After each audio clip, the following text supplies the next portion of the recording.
after all modal verbs we use only verb 1 form of the verb, right? Verb 1 form only, right? ఇక్కడ enjoyment అనేది ఉంది, ఇక్కడ meant అనే suffix ఉంది కాబట్టి మనం అర్థం చేసుకోవచ్చు it is a noun form.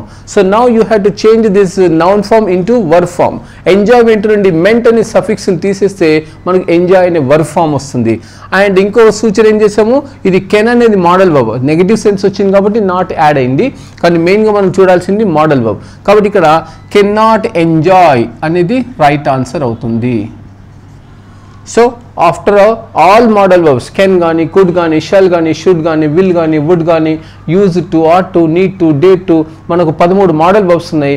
A model verb తర్వాత అయినా సరే మనం కేవలం వర్బ్ 1 ఫామ్ని మాత్రమే వాడతాం, ప్రెజెంట్ ఫామ్ ఆఫ్ ది వర్బ్ని మాత్రమే వాడాలి.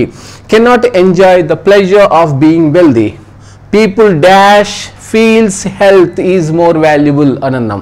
ఇక్కడ people is a plural noun.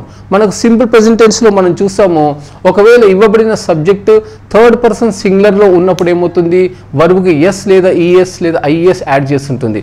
ఇక్కడ మనకు ప్లూరల్ వర్బ్ ఉంది, ప్లూరల్ వర్బ్ ఉన్నప్పుడు కేవలము without S verb 1 form base ఫామ్ని మనం ఉపయోగిస్తాము. సో హియర్ ఈ ఎస్ని తీసేసి ఫీల్ రాయాల్సి ఉంటుంది. People feel health is more valuable than money, right? Money cannot buy health and happiness. So ఇక్కడ మనకు అర్థం చేసుకోవడానికి ఇక్కడ మనం కెనాట్ ఎంజాయ్ అన్నాం, ఇక్కడ కెనాట్ బై కూడా వచ్చింది. ఇక్కడ మనకు sequence of usage of word గురించి మనకు అర్థమైపోతుంది. కెనాట్ తర్వాత బై అనే వర్బ్ అని వస్తే మరి ఇక్కడ కూడా వర్బ్ అని రావచ్చు అనేది ఇక్కడ మనకు అర్థం చేసుకునే అవకాశం ఉంటుంది అనమాట. So money cannot by health and happiness but A healthy person dash remain in a state of bliss. ఇక్కడ ఏం చేశాడు ప్యాసేజ్లో ఆ హెల్దీ పర్సన్ అని ఇచ్చాడు. సో ఆ healthy person becomes third person singular noun, right? Third person singular కాబట్టి మనం ఇక్కడ వర్బ్కి ఏం చేయాల్సి ఉంటుంది, ఎస్ యాడ్ చేయాల్సి ఉంటుంది. కాబట్టి ఇక్కడ ఆ హెల్దీ పర్సన్ రిమైన్స్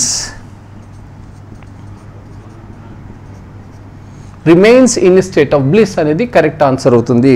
మొత్తానికి మనకు ఈజ్, ఎంజాయ్, ఫీల్, రిమైన్స్ చూడండి మొత్తం ప్రెజెంట్ టెన్స్లో ఉంది. కాబట్టి మనం ఇవ్వబడిన ప్యాసేజ్ని ముందు చదివిన తర్వాత అది ఏ టెన్స్లో ఉందో మనం గుర్తించడం అనేది చాలా ముఖ్యమైన విషయము. ఈ విధంగా మనం కరెక్ట్ ఆన్సర్స్ రాయొచ్చు. ఈ ఇవ్వబడిన సూచన ఇన్స్ట్రక్షన్ తప్పకుండా చదవాలి. Appropriate form of word given in the brackets అన్నాడు, దానికి అనుగుణంగానే మనం జవాబులు రాయాలి. ఇది మనకు వొకాబులరీ అండ్ గ్రామర్. మొత్తానికి మనకు 10 మార్కులు వొకాబులరీ అండ్ గ్రామర్ నుండి వస్తాయి. తప్పకుండా మనం చేయొచ్చు, మనం జాగ్రత్తగా చదవాలి, చదివితే మనం తప్పకుండా ఆన్సర్స్ చేయొచ్చు. I wish you all the best. తర్వాత మన విద్యాశాఖ తరఫున మనకు వాట్సాప్ గ్రూప్లలో కూడా ఎగ్జామినేషన్ పేపర్స్ పెడుతున్నాము. ఆ పేపర్స్ని మీరు చూడండి, వాటికి తగ్గట్టుగా జవాబులు రాసి మీ స్కూల్ గ్రూపులలో ఆ జవాబు పత్రాన్ని పోస్ట్ చేయండి. మీ సంబంధించిన టీచర్స్ వాటిని కరెక్షన్ చేసి మీకు వాటికి సూచనలు కూడా చేస్తారు. ఆ తర్వాత ఇంకేదైనా డౌట్స్ ఉన్నట్టయితే మీ ఇంగ్లీష్ ఉపాధ్యాయుడిని సంప్రదించి ఆ డౌట్స్ని క్లియర్ చేసుకొని 10వ తరగతి పబ్లిక్ పరీక్షల్లో మంచి మార్కులు సాధించాలని ఆశిస్తూ once again I wish you all the best. Thank you very much. Hi children, we are here to discuss the next topic.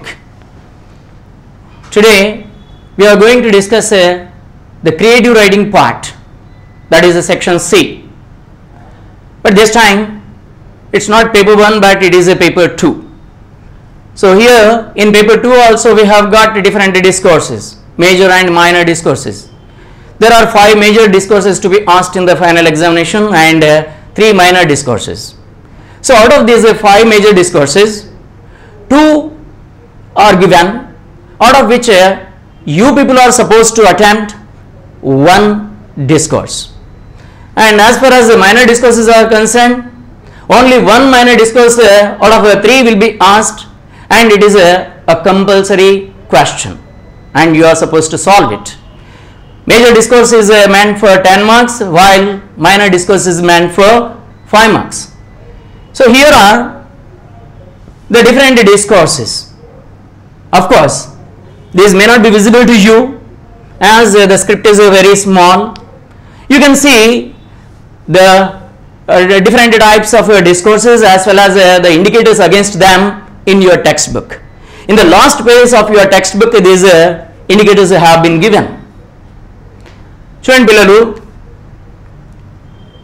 మనము డిస్కోర్సెస్ రాయాల్సినప్పుడు పాటించాల్సినటువంటి జాగ్రత్తలను ఈరోజు మనం తెలుసుకుందాం. డిస్కోర్సెస్కి 15 మార్కులు ఉన్నాయి.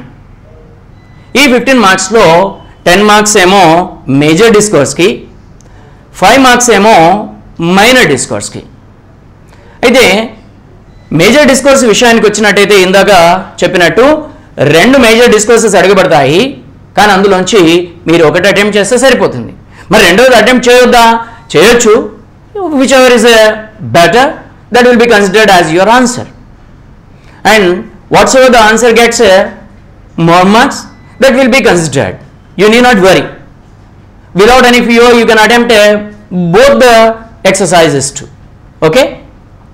అయితే ఇప్పుడు మేజర్ డిస్కోర్సెస్ విషయానికి వచ్చినట్టయితే కొన్ని ఇండికేటర్స్ విషయంలో మనకు కొన్ని కామన్ ఫీచర్స్ ఉంటాయి. అవి ఖచ్చితంగా మెయింటైన్ చేయాలి. అయితే ఒక్కొక్క దాని గురించి ఫస్ట్ మనం డిస్కస్ చేసి తర్వాత ఏవేవి కామన్గా వస్తాయో వాటి గురించి మళ్ళీ మనం ఇంకోసారి ఫోకస్ చేద్దాం. First biography. బయోగ్రఫీ విషయానికి వచ్చినట్టయితే మనకి ఎక్సర్సైజ్ ఎట్లా ఇస్తాడు, క్వశ్చన్ ఎలా ఇస్తాడు అని అంటే ఒక టాబ్యులర్ ఫామ్తో కూడినటువంటి ప్రొఫైల్ ఇస్తాడు. అంటే short details of a person, ఏదైనా ఒక వ్యక్తి యొక్క డీటెయిల్స్ని సంక్షిప్తంగా చిన్నగా ఒక టాబ్యులర్ ఫామ్ లోపల ఇవ్వడం జరుగుతుంది. ఇప్పుడు మరి మనం చేయాల్సినటువంటి పని ఏంటి అని అంటే దాన్ని ఎలాబరేట్ చేసేసి సెంటెన్సెస్లో రాసి వాటిని పారాగ్రాఫ్స్గా డివైడ్ చేసి మనం రాసినట్టయితే మనకి బయోగ్రఫీ పూర్తయిపోతుంది. అయితే ఇందులో ఉన్నటువంటి ఇండికేటర్స్ ఏమిటి అని అంటే ఒకటి డీటెయిల్స్ ఆఫ్ ఎ పర్సన్, ఆ వ్యక్తికి సంబంధించినటువంటి డీటెయిల్స్. డీటెయిల్స్ అంటే ఏ డీటెయిల్స్ వస్తాయి? ఫస్ట్ అయితే డేట్ ఆఫ్ బర్త్, తర్వాత పేరెంట్స్, ఆ తర్వాత అల్మా మ్యాటర్ అంటే స్కూలింగ్, వాళ్ళ యొక్క ఎడ్యుకేషన్ ఎలా జరిగింది ఏంటి అని అన్నటువంటి విషయాలు కూడా ఇందులో మనము రాయడం జరుగుతుంది. తర్వాత relevant ideas, organising the information, ఈ మనకు తెలిసినటువంటి సమాచారాన్ని అంతా ఆర్గనైజ్ చేయడం అనేది కూడా చాలా ఇంపార్టెంట్. ఆ తర్వాత ఆ వ్యక్తి అచీవ్మెంట్స్ ఏముంటాయి అంటే ఇప్పుడు మనం బయోగ్రఫీ ఎవరో నా గురించో ఇంకెవరో చిన్నపాటి వ్యక్తి గురించో ఈ బయోగ్రఫీ అడగడం జరగదు. ఎవరి గురించి?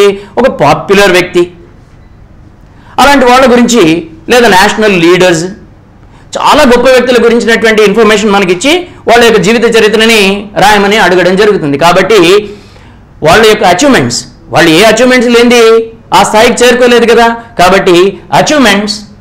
ఆ తర్వాత కోహియరెన్స్, ఏవైతే నేను ఇక్కడ అండర్లైన్ చేశానో, ఒకటి organising the information, coherence, well formed construction, conventions of writing, ఇవి మాత్రం మనకు అన్ని డిస్కోర్సెస్కి, ఆల్ మేజర్ డిస్కోర్సెస్కి కామన్గా వచ్చేటటువంటి ఫీచర్స్. ఇవి ఖచ్చితంగా మెయింటైన్ చేయాల్సినటువంటి, ఇక్కడ రిపీటెడ్గా మనకు కనిపిస్తూ ఉంటాయి.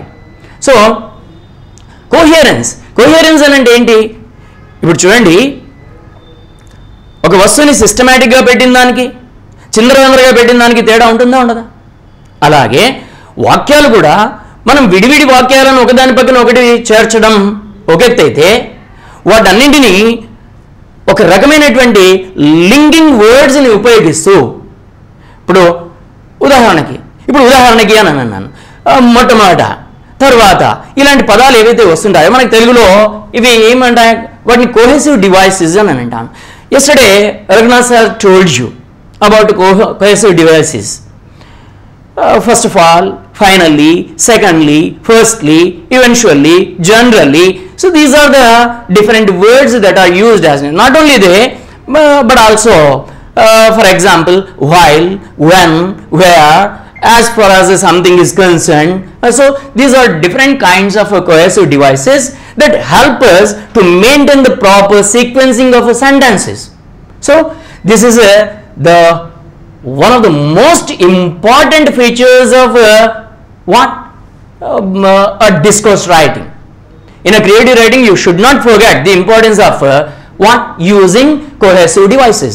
Most of the students, they think that I have written the answer well, but even then I didn't get good marks for this. So what could be the reason behind it? Just think.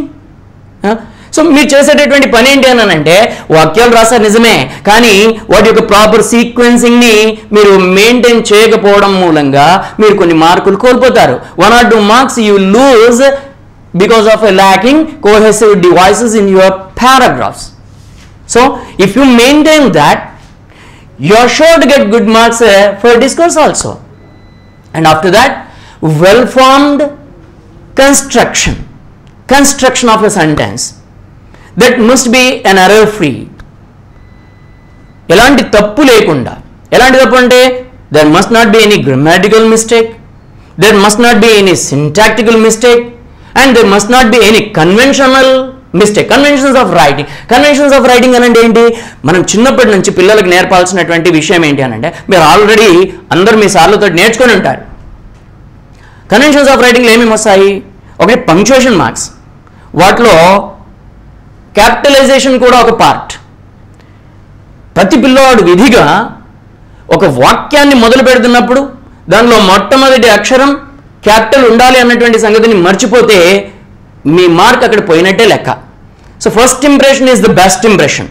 If you write a small letter at the very beginning of a passage, then you are sure to lose almost 1 or 2 marks for that.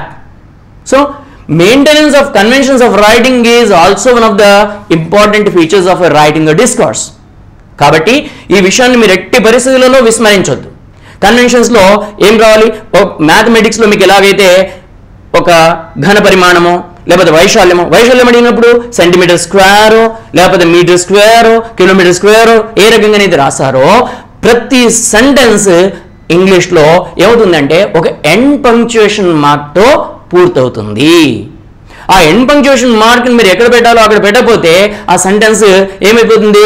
వేరే సెంటెన్స్తో mix-up అయ్యేటటువంటి ideas clash అయ్యే అవకాశం ఉంటుంది. కాబట్టి so using appropriate punctuation marks is one of the important features of discourse writing. So దాన్ని కూడా మీరు విస్మరించొద్దు. ఈ రకంగా బయోగ్రఫీని రాయడం పెద్ద కష్టమేం కాదు. ఆల్రెడీ మీకు 8th క్లాస్లో బాలసుబ్రహ్మణ్యంకి సంబంధించినటువంటి ప్రొఫైల్ ఇచ్చి దాన్ని బయోగ్రఫీ రాయమన్నానని చెప్పేసి ఒకటి ప్రాక్టీస్ కోసం ఇచ్చాడు. అంతేకాకుండా 10th క్లాస్లో కూడా ఫస్ట్ యూనిట్లోనే మనకు ఒక ప్రొఫైల్ ఇచ్చి దాన్ని బయోగ్రఫీగా మార్చమని అన్నాడు. బయోగ్రఫీ ఇచ్చి ప్రొఫైల్గా మార్చమన్నటువంటి సందర్భాలు ఉన్నాయి. కాబట్టి మీకు పుస్తకంలోనే ఇలాంటి వాటికి సంబంధించినటువంటి దాన్ని ఎలా సాల్వ్ చేయాలనే దానికి క్లూజ్ ఎన్నైనా ఉన్నాయి. కాబట్టి మీరు ఒకసారి పుస్తకాన్ని క్షుణ్ణంగా చదవండి. అలాగే రెండవది ఎస్ఏలో మనం మొట్టమొదటి తీసుకోవాల్సింది ఏంటి అన్నానంటే title. Don't begin the essay without writing the title. శీర్షిక తప్పనిసరి. టైటిల్ రాసిన తర్వాత ఇంట్రొడక్షన్, దేని గురించి మనం వ్యాసం రాస్తున్నాం, ఆ ఎస్ఏ దేని ఉద్దేశించి రాస్తున్నాం అన్నటువంటి దానికి ఇంట్రొడక్టరీ పార్ట్ తర్వాత పారాగ్రాఫింగ్ విత్ మెయిన్ ఐడియాస్. అంటే ఇప్పుడు మనం ఒక ఎస్ఏ రాస్తున్నప్పుడు దాంట్లో నంబర్ ఆఫ్ ఐడియాస్ ఉంటాయి. ఒక్కొక్క ఐడియాని ఒక్కొక్క పారాగ్రాఫ్గా మనం డివైడ్ చేసుకున్నట్టయితే అప్పుడు చూసే వాళ్ళకు కూడా ఈజీగా అర్థమవుతుంది ఏ ఐడియా ఎక్కడుంది. మన ఐడియాస్ని కూడా ఎలా సీక్వెన్స్లో పెట్టాలి. సీక్వెన్స్లో పెట్టి ఆ తర్వాత సపోర్టివ్ ఎగ్జాంపుల్స్ ఉండాలి. ఒక ఎస్ఏ రాస్తున్నప్పుడు ఇప్పుడు మనం ఒక ఉపన్యాసం వింటుంటాం.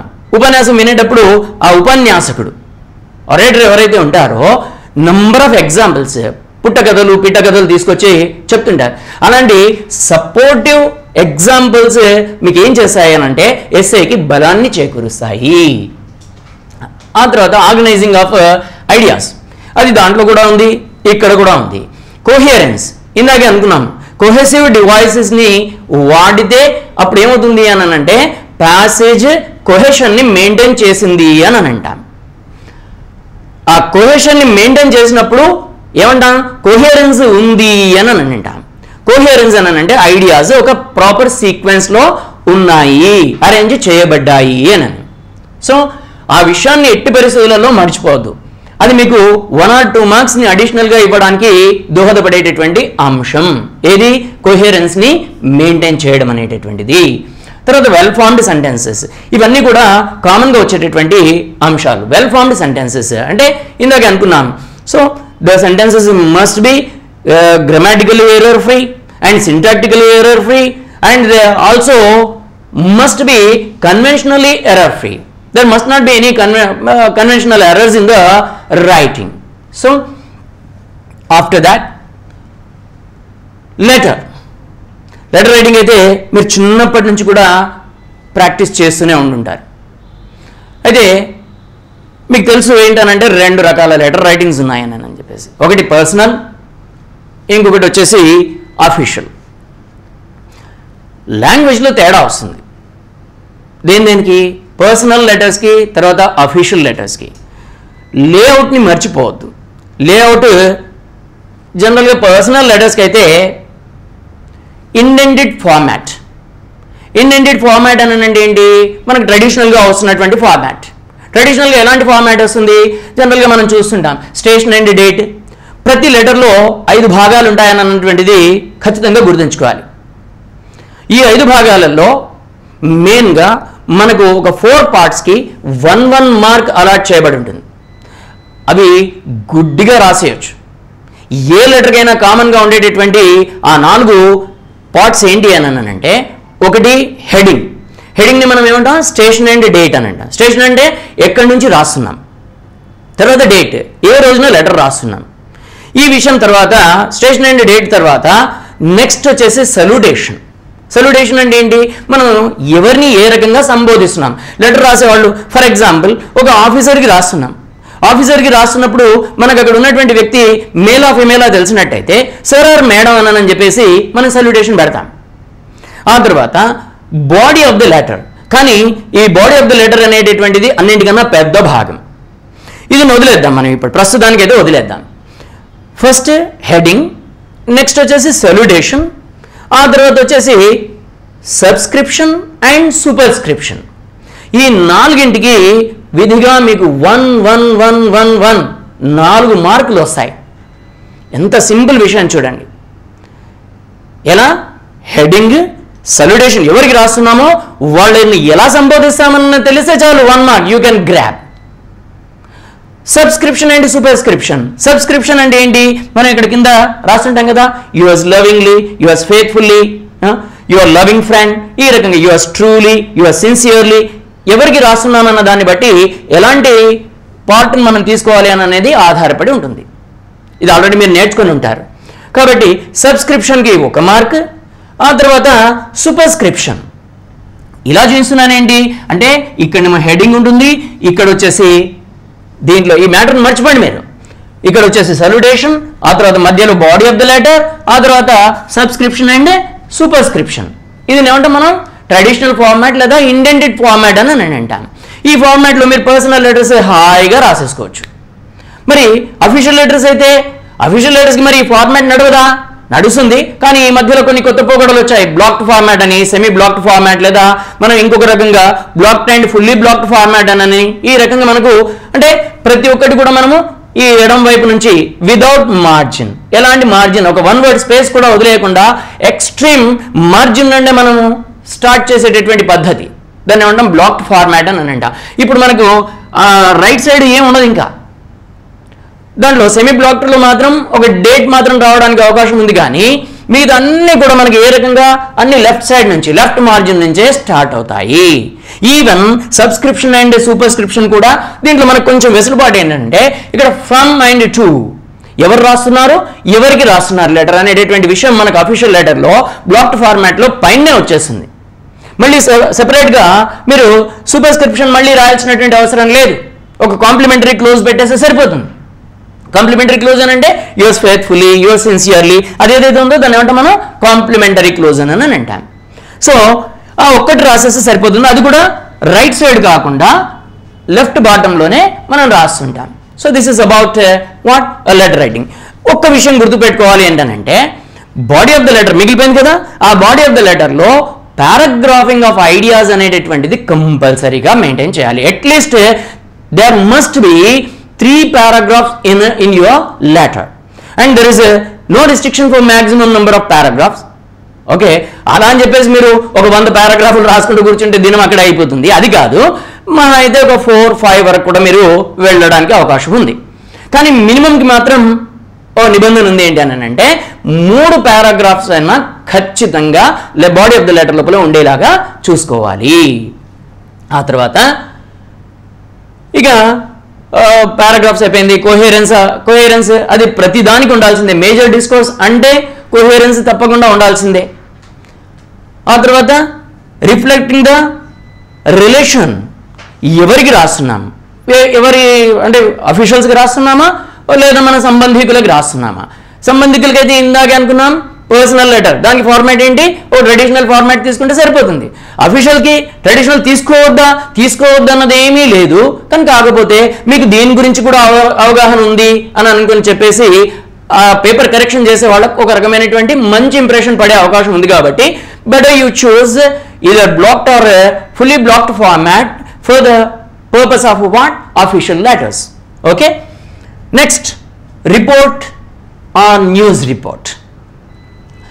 మీకు దీనికి ఎగ్జాంపుల్స్ బయాలజీ లెసన్ తర్వాత మీకు ఒక 2 news reports same matter in different news papers, ఒకటి హిందూలో ఇంకొకటి క్రానికల్ అనుకుంటాను, నాకు ఖచ్చితంగా ఐడియా లేదు. కానీ అవి 2 న్యూస్ పేపర్ లోపల ఇచ్చినటువంటిది. ఆ జవాన్ కిల్డ్ ఇన్ శ్రీనగర్ అనేటటువంటి దాని గురించి మనకు న్యూస్ రిపోర్ట్ ఉంది. దాంట్లో మ్యాటర్ ఒకటైనా కానీ రాసే విధానంలో తేడా ఉంది. అలాంటి తేడా మీరు గమనించండి. అంటే ఇది రాయాలా అది రాయాలా, that is up to you whether to choose this pattern or that pattern. But the points that you are supposed to cover must be like this. Appropriate heading should be there, followed by lead sentences. Lead sentences అంటే మనకి sub headings అనుకోవచ్చు. మనం ఈనాడు news paper చూసినా తెలుగులో కూడా మనకు చూస్తుంటాం కదా, ఒక హెడింగ్ వస్తుంది, హెడింగ్ కింద మనకు సబ్ హెడింగ్స్ ఉంటాయి. వాటిని అంటాం లీడ్ సెంటెన్సెస్ అని అంట. ఆ లీడ్ సెంటెన్సెస్ని ఆధారంగా చేసుకుని మళ్ళీ మెయిన్ మ్యాటర్ని మనం ఏం చేయాలి అని అంటే పారాగ్రాఫ్స్గా డివైడ్ చేసుకోవాలి. ఒక్కొక్క లీడ్ సెంటెన్స్ని ఒక పారాగ్రాఫ్లో పెట్టే ప్రయత్నం చేయండి. తర్వాత presenting the body of the news and then organizing the ideas and then logical order incidents మనకు డిఫరెంట్ ఇన్సిడెంట్స్ చోటు చేసుకున్నప్పుడు వాటన్నింటిని లాజికల్ సీక్వెన్స్లో ఉండేలాగా మనం జాగ్రత్త పడాలి. నెక్స్ట్ కోహెరెన్స్ అయితే కంపల్సరీ. ఇది లేకనే మనం మార్కులు కోల్పోతుంటాం. చాలా మందికి అరే 10 మార్క్స్ నేను ఫుల్లే రాశాను కదా అయినా నాకు మార్కులు ఎందుకు రాలేదు అంటే just because of lack of coherence in your passage. And then appropriate language. News paper కంటే ఒక లాంగ్వేజ్ ఉంటుంది. జనరల్గా ఇంగ్లీష్లో మనం తీసుకున్నట్టయితే రిపోర్టెడ్ స్పీచ్ ఎక్కువగా కనపడుతుంది. రిపోర్టెడ్ స్పీచ్ మళ్ళీ టెన్స్ కూడా కొంత టెన్స్కి సంబంధించినటువంటి ఫ్రీడమ్ కూడా ఉంటుంది.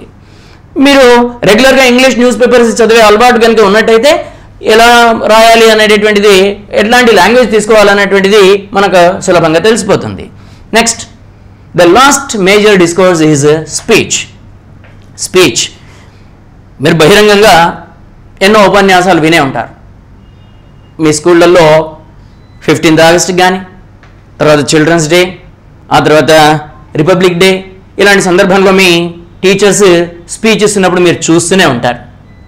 అందులో వాళ్ళు ఏం చేస్తుంటారు, గ్రీటింగ్. ఫస్ట్ మీ అందరికీ ఆ అకేషన్ని అనుసరించి గ్రీటింగ్స్ చేస్తారా చేయరా? కాబట్టి గ్రీటింగ్ చేసిన తర్వాత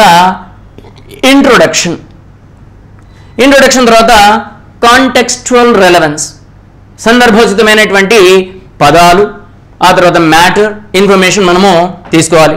ఆ ఇన్ఫర్మేషన్ మళ్ళీ organisation of ideas in proper sequence.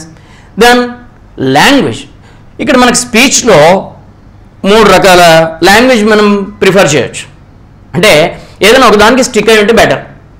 ఏమేమి రకాలు ఉన్నాయి మనకు? ఒకటి ఆగ్మెంటేటివ్ అంటే ఏంటి, స్పీచ్ ఇచ్చేటటువంటి వ్యక్తి అక్కడ ముందర ఉన్నటువంటి ప్రేక్షకులతో ఏం చేయొచ్చు, చర్చని అంటే క్వశ్చనింగ్ చేస్తూ వాళ్ళ నుండి ఒపీనియన్ని రాబట్టడం.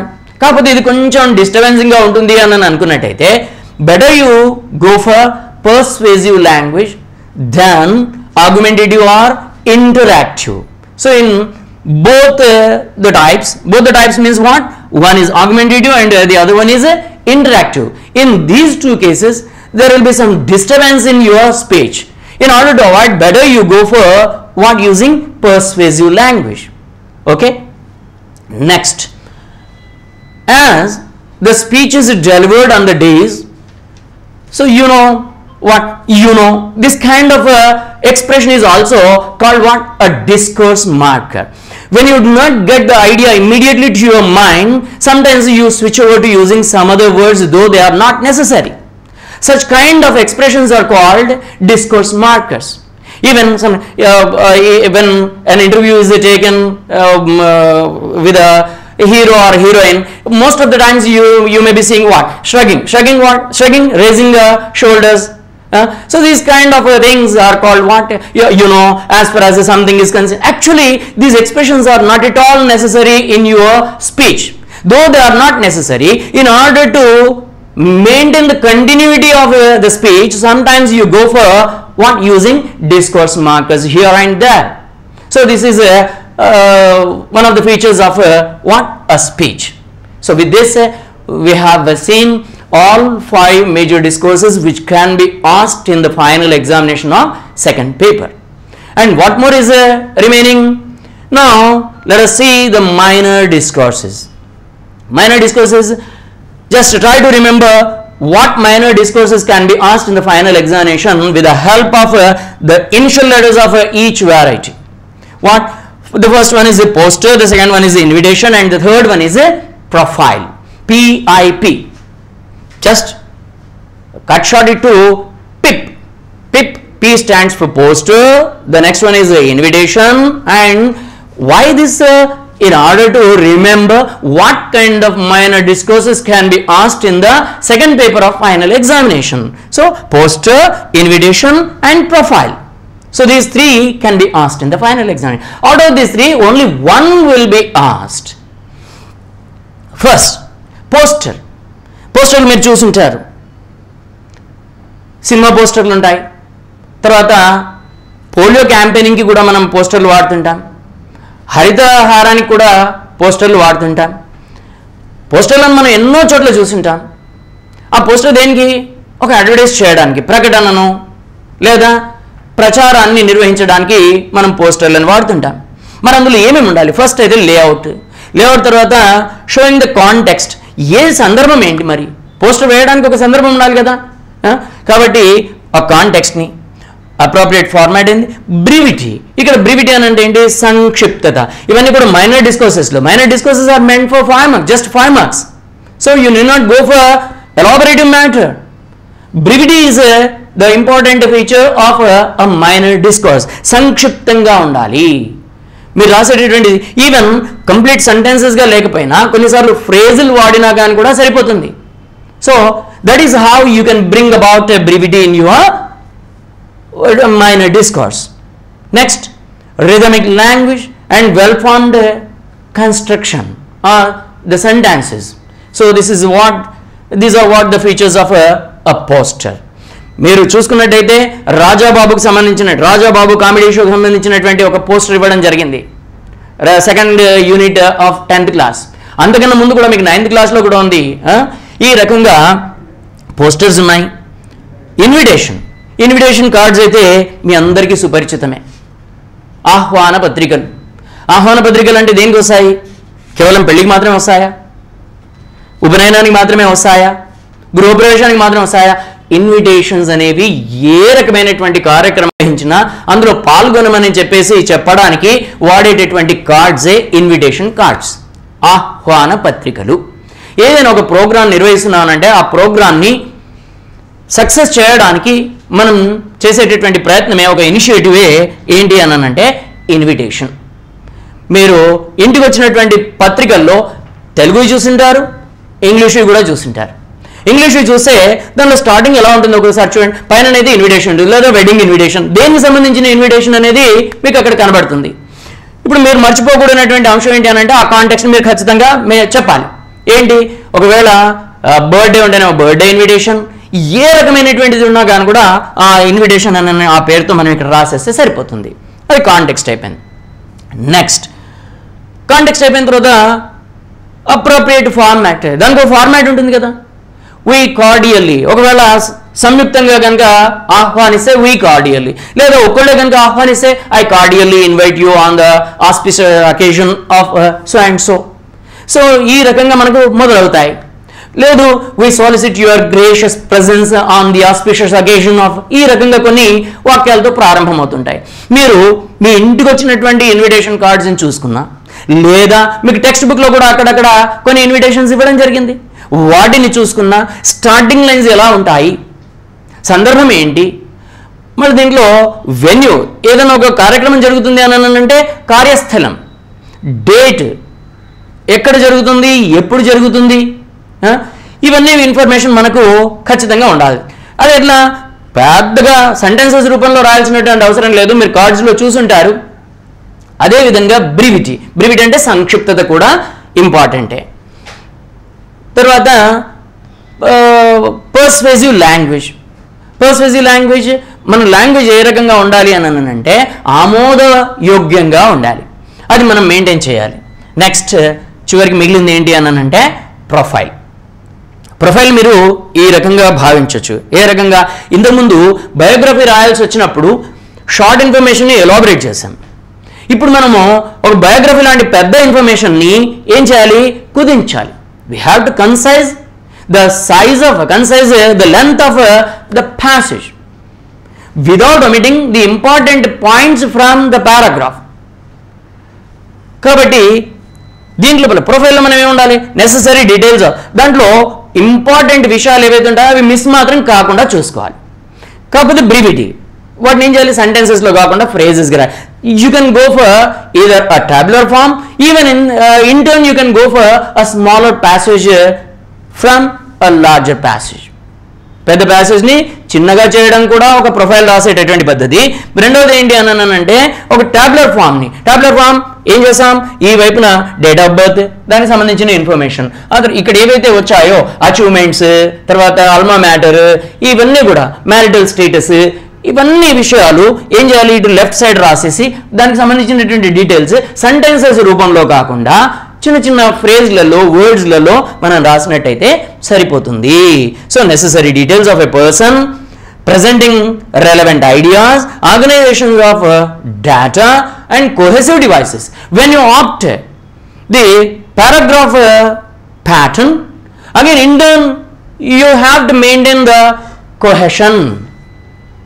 Cohesion means you have to use cohesive devices in your paragraph once again, and well formed sentences. These are the features of what? A profile. So with this I would like to take a leave from you now. See you children. Bye.